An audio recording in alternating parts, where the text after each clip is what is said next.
Frank Mitchell had worked with his hands his whole life, fixing leaky pipes and hauling water heaters until his back ached, saving every extra dollar for the retirement he'd earned. On a chilly Tuesday morning in his quiet Midwestern kitchen, he expected nothing more than to enjoy a fresh cup of coffee. Instead, his son Brian walked in with his wife Lacey, carrying a stack of papers that would change everything. Without so much as a warm greeting, Brian slid the documents across the tabula. $400,000 mortgage application, Anne said in a tone as cold as the February wind.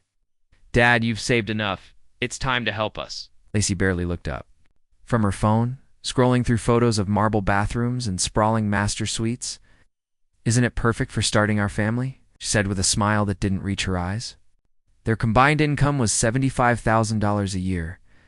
Yet they were asking Frank to co-sign for a home with a $4,200 monthly payment, an amount that could sink even a well-off household.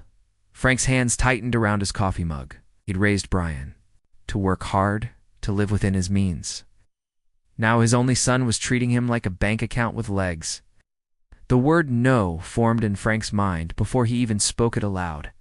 He knew refusing would spark a storm, but he had no idea just how far Brian and Lacey would go to get what they wanted. Frank didn't raise his voice. He didn't slam his coffee mug or pound the table.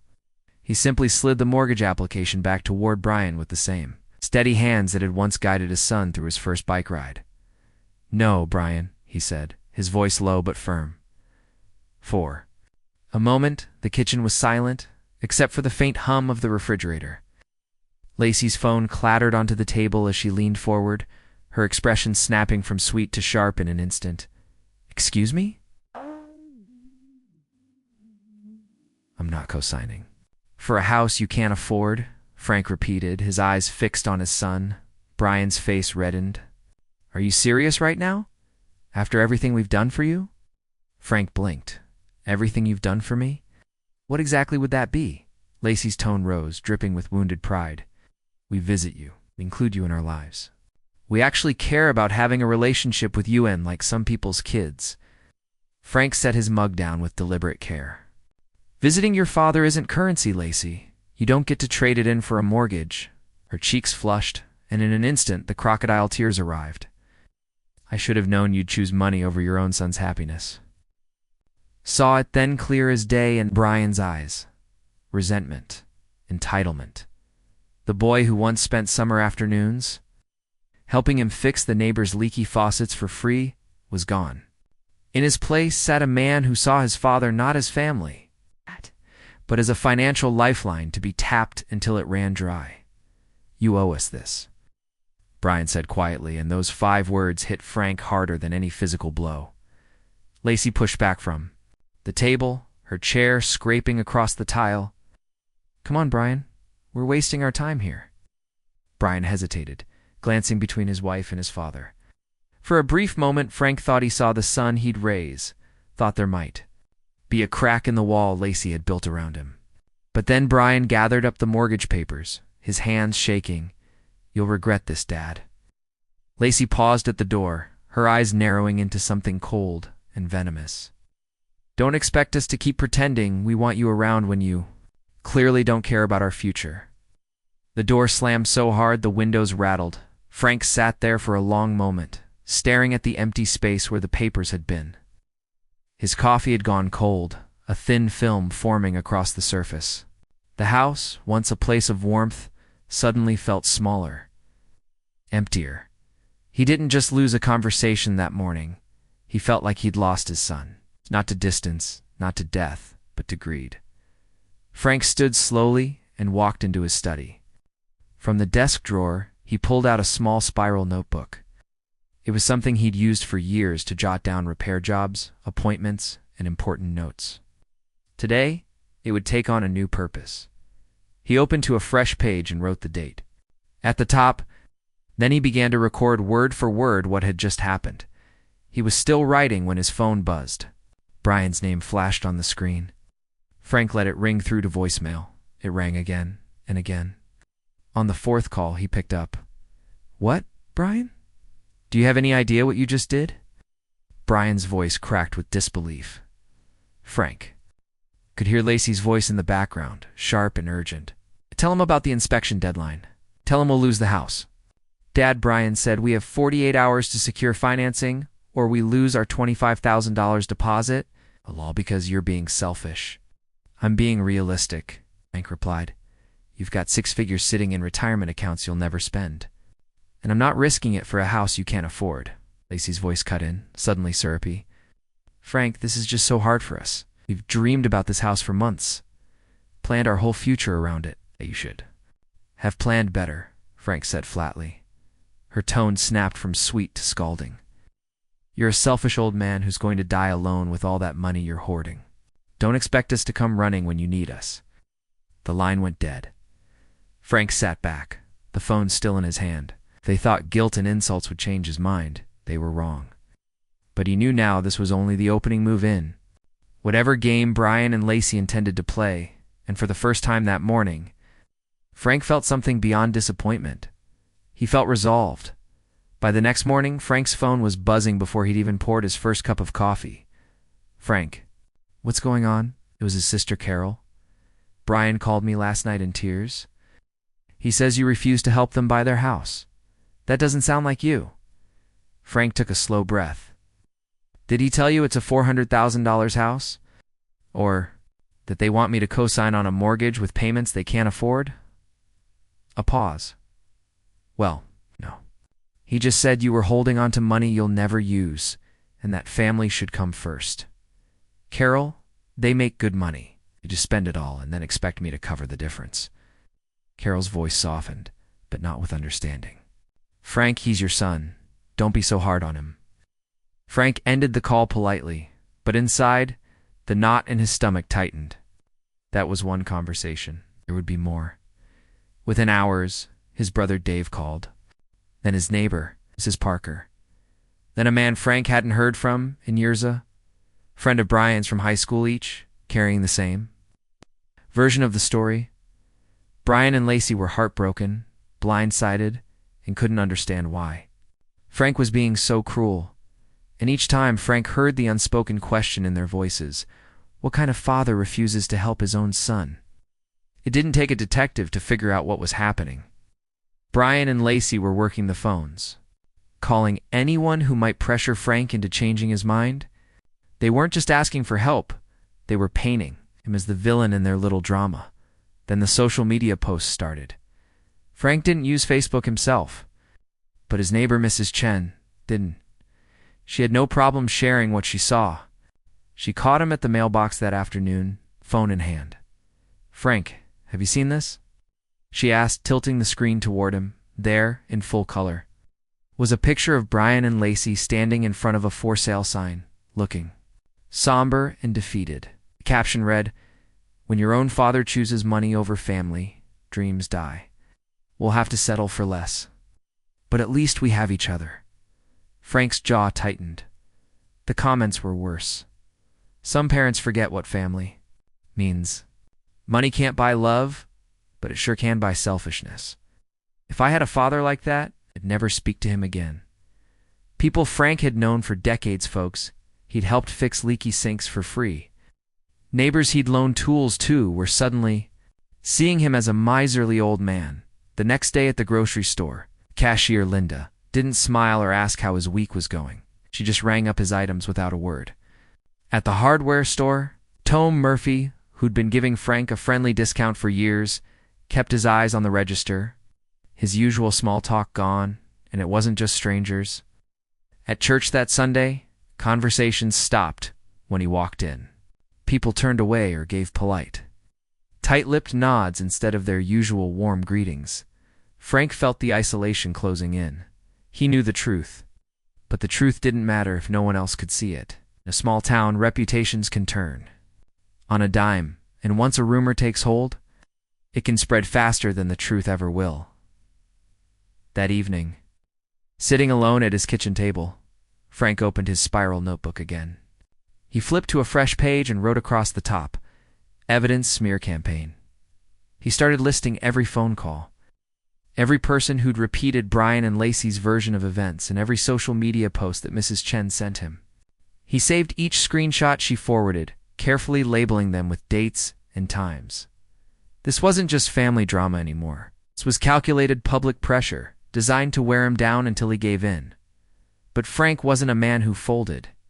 Under pressure, he'd spent decades working in crawl spaces, fixing burst pipes at 2 a.m. in below-zero weather, and pulling 16-hour shifts when the town's water main burst. He knew how to outlast a problem, and now, staring at the mounting stack of printed posts and call logs, Frank made himself a promise. They can try to ruin my name, but I'll make sure the truth is written down, and when the time comes, I'll have the proof.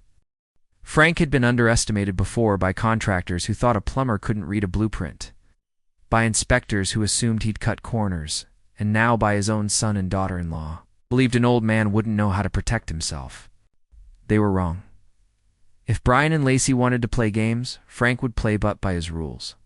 And in his rules, everything got written down, time-stamped, and backed up.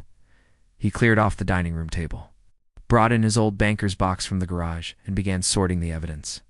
Every printed screenshot Mrs. Chen had given him, every voicemail he'd saved, every text message he'd exported to his laptop, he organized them into neat, labeled folders. He started with social media. There was the post of Brian and Lacey, looking tragically defeated in front of the for sale sign. Right next to it, a photo from 2 weeks earlier of Lacey sipping champagne on a rooftop bar in Miami, and before that, pictures from a Las Vegas weekend, complete with first-class flight boarding passes and a $400 a night hotel suite. Next came phone logs. Frank opened his notebook, which was quickly filling with pages of neat handwriting. Wait. He'd written down the exact wording from every conversation he'd had with them since the mortgage demand, including Brian's damning, "You owe us this," and Lacey's venomous, "You'll die alone with all that money you're hoarding." Then witness statements. He called his neighbor Doug, who'd been in the driveway the day Brian first showed up with the mortgage papers.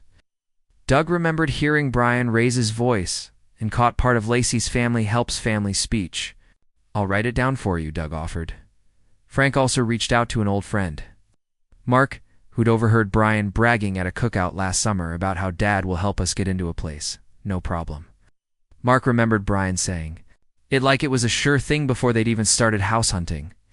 Finally, financial research. Frank wasn't snooping. He was verifying what Brian and Lacey had claimed about their money troubles. A quick call to their apartment complex manager confirmed they were 2 months behind on rent.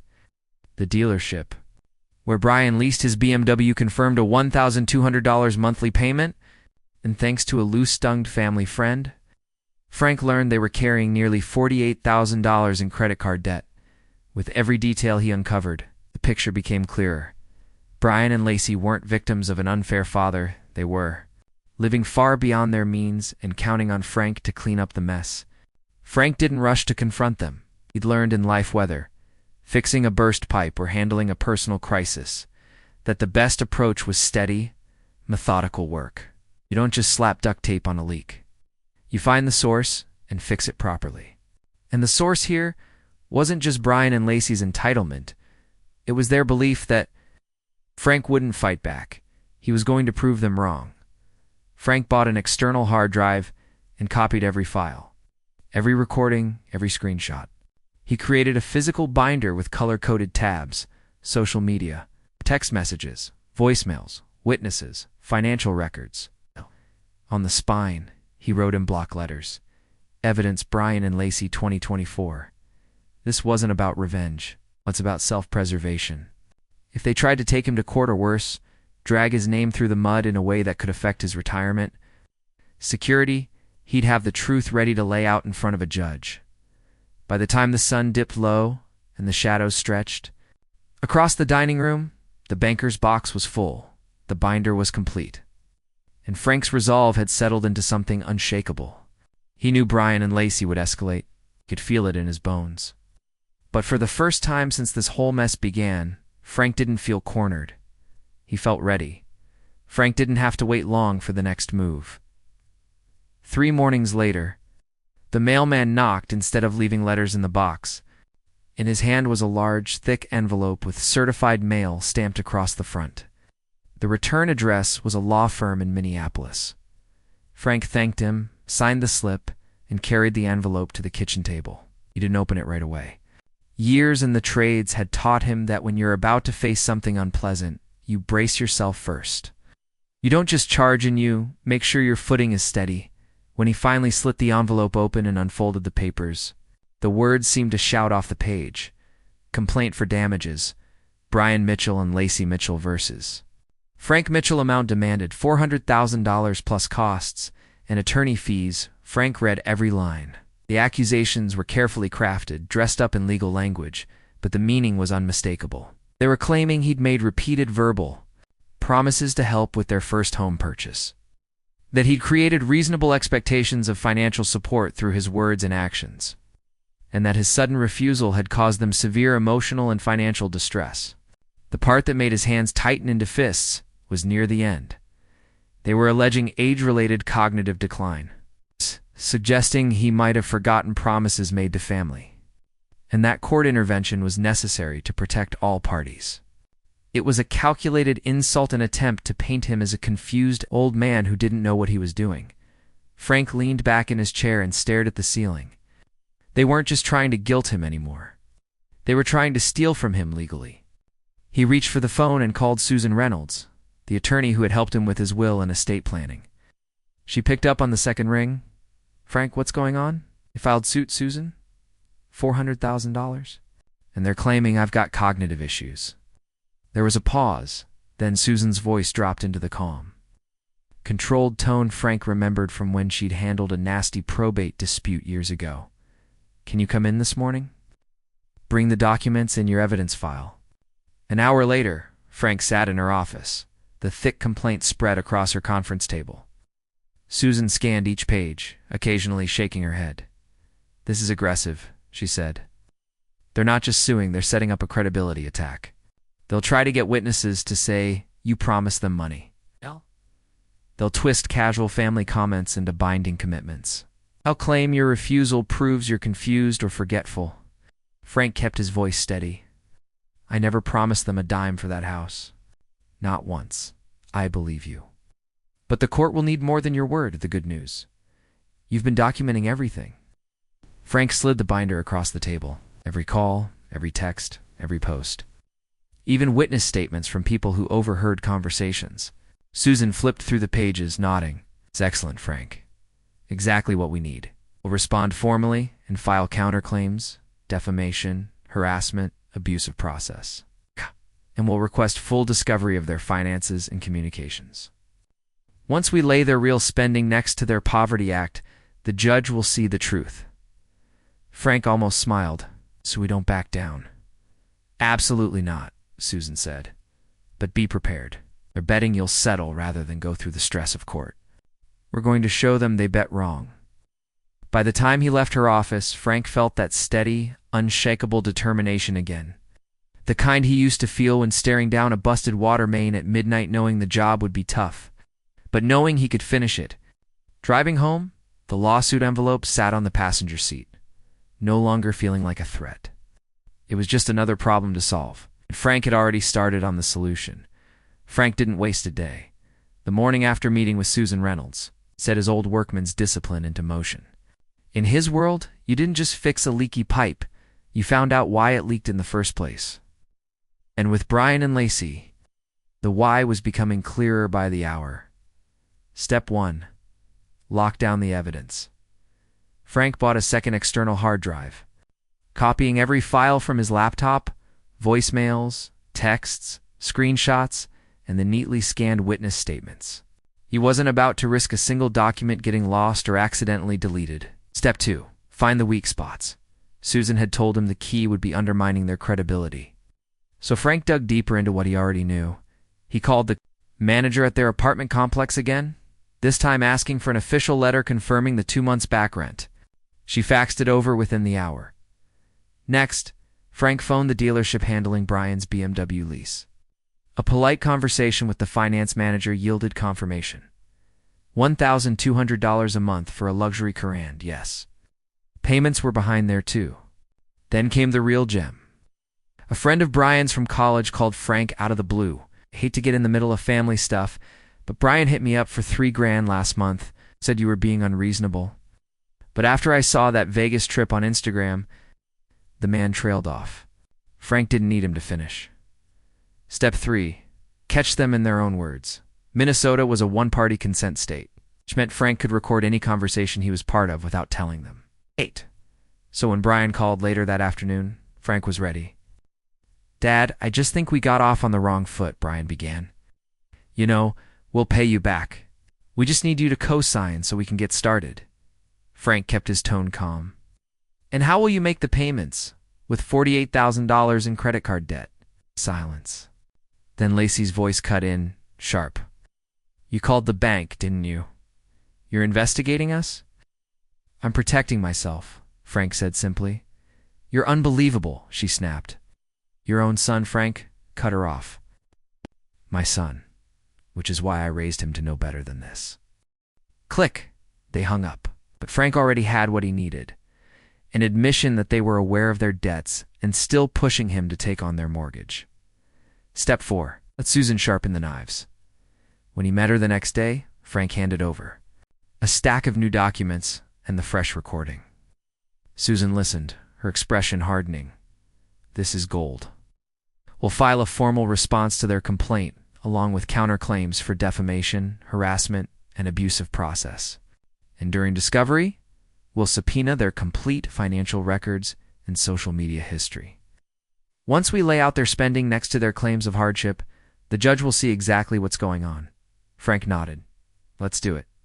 Suzanne smiled thinly. "Frank, they picked the wrong man to push around." Step 5. Stay visible. Stay calm. Frank knew the smear campaign was still alive in some corners of town, so he didn't hide. He went to the diner for his morning coffee, shopped at the hardware store, and greeted people at church.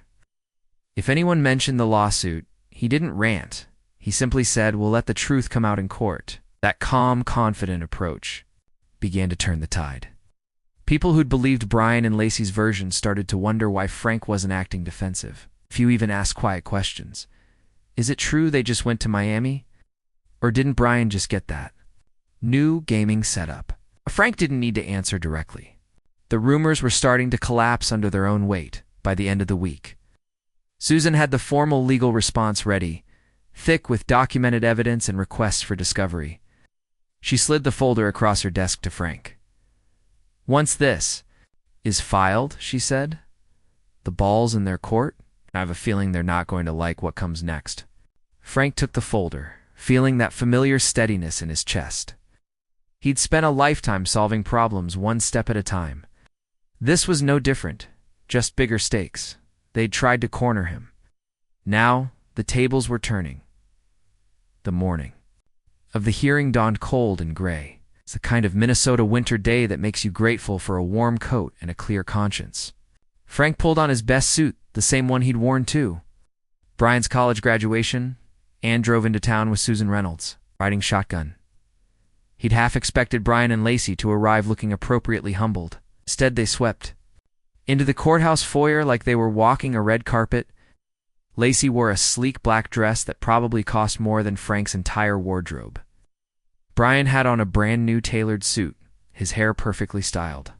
Their lawyer, James Foster, was just as polished.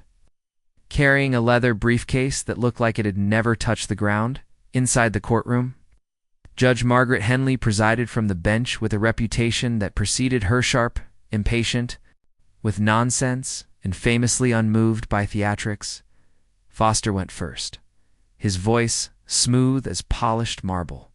"Your Honor, this is a straightforward case of a father reneging on repeated promises to help his son and daughter-in-law purchase their first home.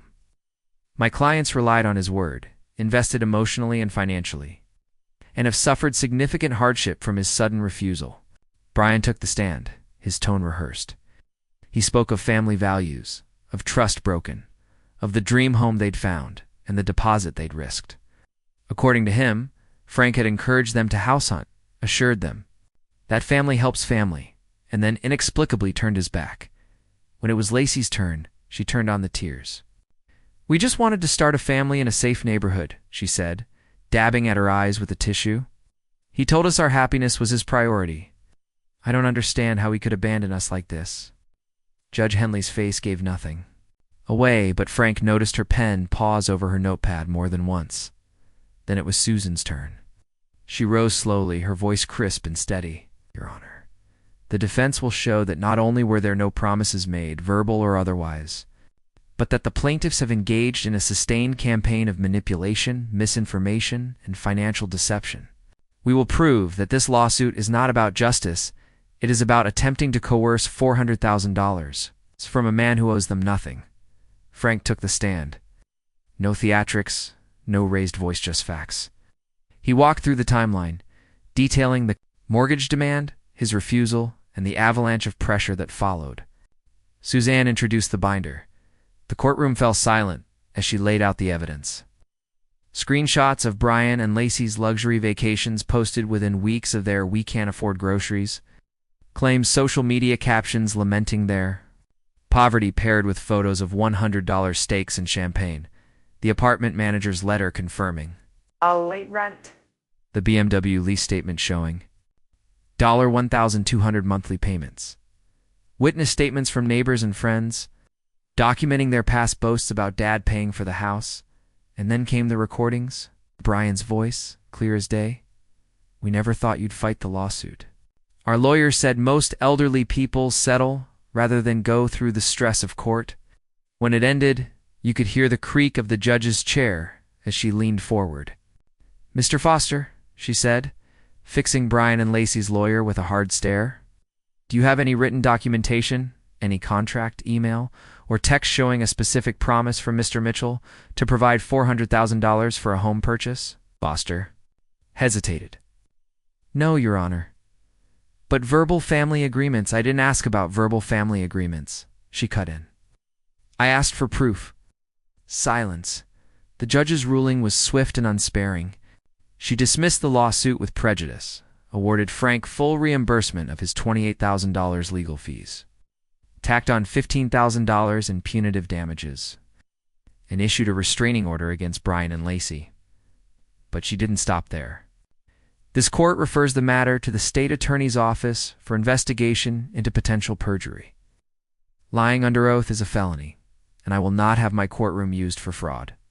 Frank sat still, feeling the weight of the past months lift from his shoulders. In the hallway afterward, people from the community, neighbors, old friends, even a reporter from the local paper approached to shake his hand. You showed us all, one man said. No one should be bullied out of what they've worked for. For the first time in weeks, Frank allowed himself a full, unguarded smile. The truth had won, and it had won publicly. The courtroom victory didn't just end the lawsuit, it triggered an avalanche that Brian and Lacey never saw coming. Within 24 hours, the local paper ran a front-page story. Judge tosses $400,000 family lawsuit. Labels case manipulative and baseless. The article quoted Judge Henley's remarks in full, including her referral to the state attorney's office for possible perjury charges by the next day. The story had spread across social media. The same people who had posted angry comments about Frank weeks earlier were now deleting them more worse for Brian and Lacey, replacing them with public apologies to Frank. At the diner, folks who'd avoided him for months now greeted him with pats on the back and warm smiles. Knew you were too smart to get played. Old Joe from the volunteer fire department said, sliding a free slice of pie across the counter. Even at church, where whispers had once trailed him down the aisle, people came up after the service to shake his hand. Mrs. Parker, who'd kept her distance since the rumors began, clasped his arm and said, I should have asked you first instead of believing what I heard. I'm sorry, Frank. But while Frank's reputation was mending, Brian and Lacey's was unraveling fast. The landlord at their apartment, who had been lenient about their late rent during the lawsuit, now issued a notice to vacate, without the sympathy of their neighbors or family. No one was willing to co-sign for them or even recommend them for a new place. The BMW dealership repossessed Brian's car within a week. Frank heard about it not from Brian, but from Doug, across the street, who'd seen the tow truck haul it away while Brian stood on the curb in his slippers, arms crossed and face red with embarrassment. Then came the legal trouble. The state attorney's office sent formal letters to both Brian and Lacey, notifying them that they were under investigation for perjury and potential fraud. Frank didn't celebrate that news aloud. He didn't need to. Actions had consequences, and this was one they'd brought entirely on themselves. Susan, ever the professional, advised Frank to keep his distance and let the process play out. "You've won in court," she reminded him. "Now let them deal with the fallout. Give them any reason to drag you back into it." Frank took her advice. He focused on his own life, working in the garden, fixing the back fence, and even meeting an old friend for fishing trips again. The weight that had been sitting on his chest for months was gone. Still, he decided to make one final move. A week. After the ruling, he hired movers to box up every personal belonging of Brian and Lacey's that had been sitting in his basement for years-old trophies. Boxes of clothes, a forgotten treadmill. Each item was labeled and packed neatly. The movers delivered everything directly to Brian and Lacey's apartment with a short note from Frank, * returning what belongs to you. Keeping what belongs to me. Neighbors said Brian barely looked at the movers, and Lacey stood in the doorway, with her arms crossed, refusing to take the note. Frank didn't care. The message wasn't for them. It was for himself. It was the final punctuation mark on a chapter of his life that had been full of stress, betrayal, and manipulation. That night, sitting on his porch with a glass of iced tea, Frank watched the sun dip behind the trees. He wasn't bitter, wasn't vengeful. He was simply... For the first time in months, he didn't have to think about court dates, evidence binders, or whispered gossip. The town knew the truth. His name was cleared. And as for Brian and Lacey, they'd have to figure out their own way forward, without his help, his money, or his trust. Spring came early that year, as if the Minnesota winter had decided Frank had endured enough. The snow melted faster than usual, and green shoots began pushing through the soil in his front yard. Frank took it as a sign it was time to plant something new, not just in the garden, but in his life. The lawsuit was over. The gossip had died down. Binder of evidence sat neatly on a shelf in his study, not as a reminder of bitterness, but as proof that he had stood his ground and won. Frank began making small changes. He cleaned out his garage, donated old tools to the local high school's shop program, and finally repaired the loose step on the back porch, a task he'd been putting off for years. He started visiting the community center twice a week, where he reconnected with old fishing buddies and even signed up for a woodworking class. But there was one decision he'd been quietly considering since the day he opened that blue envelope. In court, what to do with his future. A month after the trial, Frank pulled out a map of the United States and pinned it to the wall. He marked places he'd always wanted to see: the Grand Canyon, the Rocky Mountains, the Maine coastline. He wasn't going to spend his retirement sitting at home waiting for trouble to knock on the door again. One sunny afternoon, he drove to the local RV dealer just to look. 2 hours later, he was signing paperwork for a modest but comfortable motorhome, a home on wheels that could take him anywhere he pleased. When Doug, his neighbor, came over to admire it, Frank grinned. "Figured I might as well take the long way around the rest of my life," he said. Still, Frank's plans weren't about running away. They were about living on his own terms.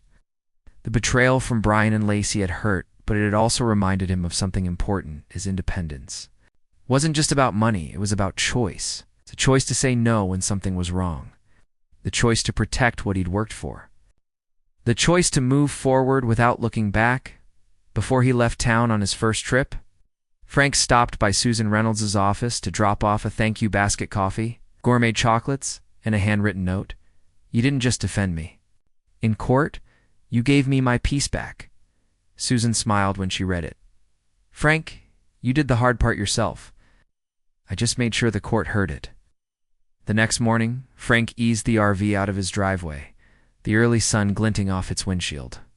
In his rearview mirror, the house he'd shared with his late wife Helen stood steady and strong. Just like the man behind the wheel, he wasn't leaving for good. This was still his home base. But for the first time in years, the road ahead felt wide open. Frank knew there'd be bumps along the way, there always are. But after everything he'd been through, he also knew something else. No one could take away his freedom, his dignity, or his hard-earned peace as the highway stretched out before him. Frank turned on the radio, rolled down the window, and let the warm wind wash over him. Whatever came next, it would be his choice. And that, he thought with a quiet smile, is worth more than $400,000 any day. Frank's story isn't just about winning a lawsuit. It's about reclaiming control over your own life. He stood his ground against pressure, manipulation, and public shaming. Not because it was easy, but because it was right. Many of us reach a point in life where people assume we'll just go along to keep the peace. They mistake our kindness for weakness, our silence for surrender. But Frank showed that setting boundaries isn't selfish. It's an act of self-respect. He didn't let false guilt or fear push him into decisions that would jeopardize his security. Instead, he documented the truth, sought the right allies, and faced the storm head-on. In the end, he walked away not only with his finances intact, but with his dignity and his peace restored. The lesson? No matter your age, you have the right to say no to what's wrong. You have the right to protect what you've worked for. And you have the power to rewrite your future, even when others try to write it for you. If Frank's story touched you, share in the comments. Have you ever had to stand up for yourself when family or friends cross the line? Your story might inspire someone else to find their courage. And if you want more real-life stories, like this, stories that prove it's never too late to stand tall and live on your terms, hit that subscribe button and join our community. Your voice matters. Here.